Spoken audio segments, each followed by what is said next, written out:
Welcome back. It's time to look at something a bit more beefy, at least in terms of power output today. This is the SRMINI Intimidator 2, and this was sent in via Olight for review, and that's exactly what we'll do. We'll run through the product and come up with some conclusions at the end. Now you get a nice quality hard case included with this kit. We'll look at the back section, will give us an overview of the product. We have 4 power levels with this torch, and we're using 3 Cree XM-L2 LEDs. That's where we're getting that additional high power output from. Now included in the kit, you'll have a choice of options with this. You can get the one with the batteries and charger, which is here, or minus that. The car charger is rated to 1.5 amps. We'll take the user manual out, we'll look at that a bit later on. And this is the rest of the kit laid out here. And you'll see it's a nice quality foam with some felt lining on the top. Let's take the batteries out. You get 3 18650 cells rated to 3400 milliamps an hour. And these are high capacity cells. Just a quick brochure showing you other models and the micro USB cable with the Velcro strap. These batteries are good quality ones. I've used them before, so we'll be skipping the battery test because they are generally around about the figure of 3400. You can use lower capacity ones, but these are the ones that are included with the torch.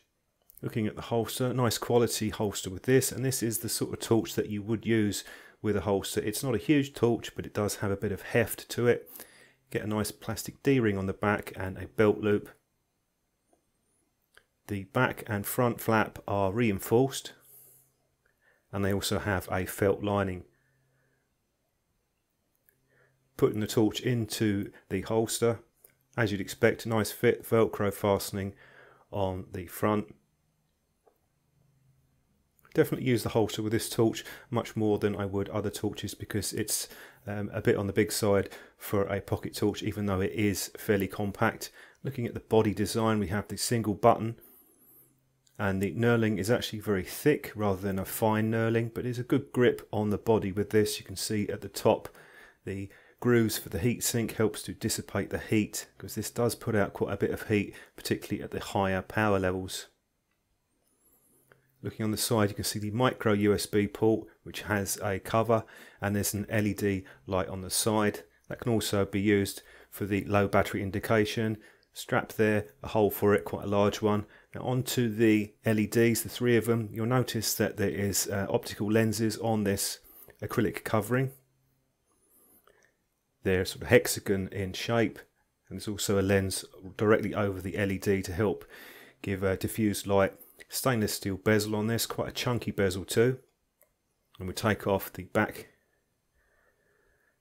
Now unscrewing this, it's already pre-greased up, and you'll see these springs. There's another plastic section, looks like it's acrylic, but that rotates around, so it's fairly easy once you've got the batteries inserted into the torch.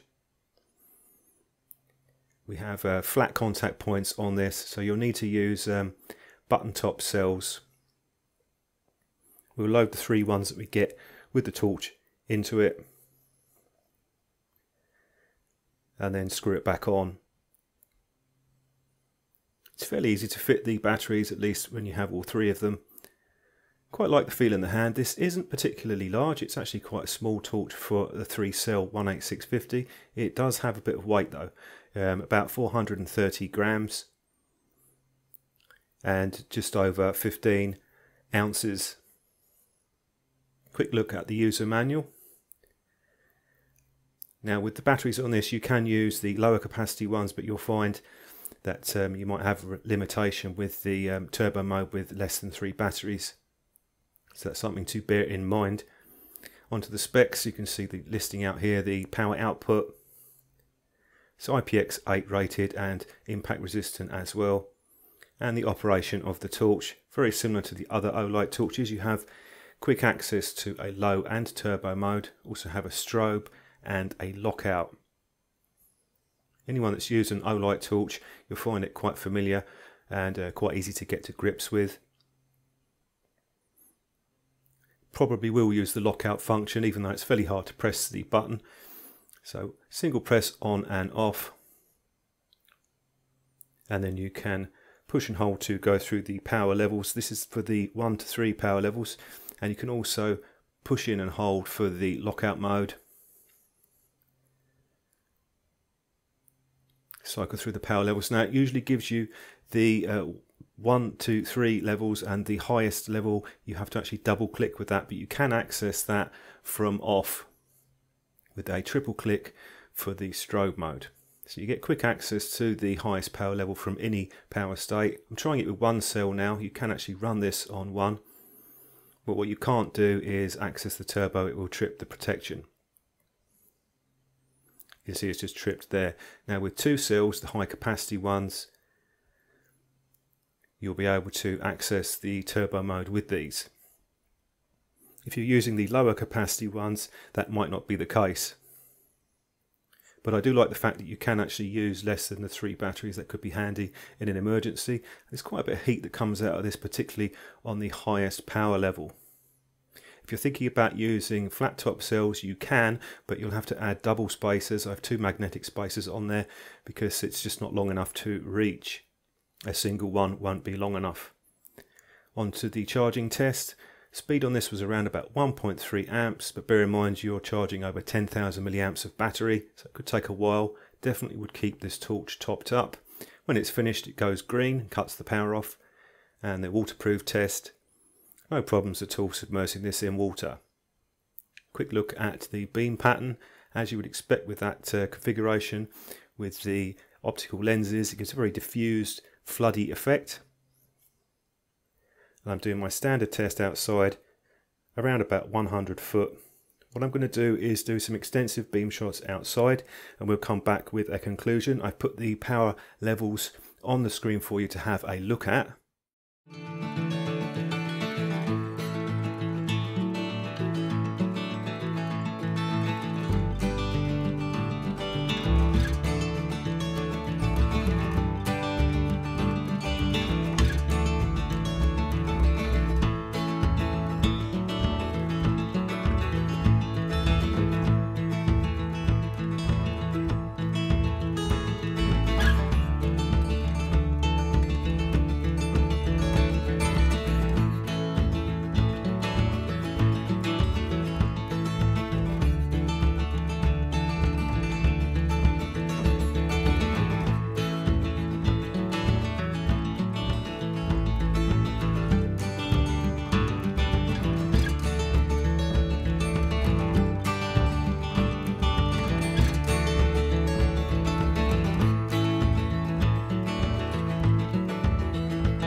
Time to come to some conclusions with the Mini 2 Intimidator. It's quite an interesting torch. It's not the newest model out. It's been out for some time now, but it's still available and it's a more affordable option compared to the higher power X7, which I haven't used as of yet. So onto the positives and negatives. Personally, I would like to have seen a lower mode than 120 lumens, particularly for up close work.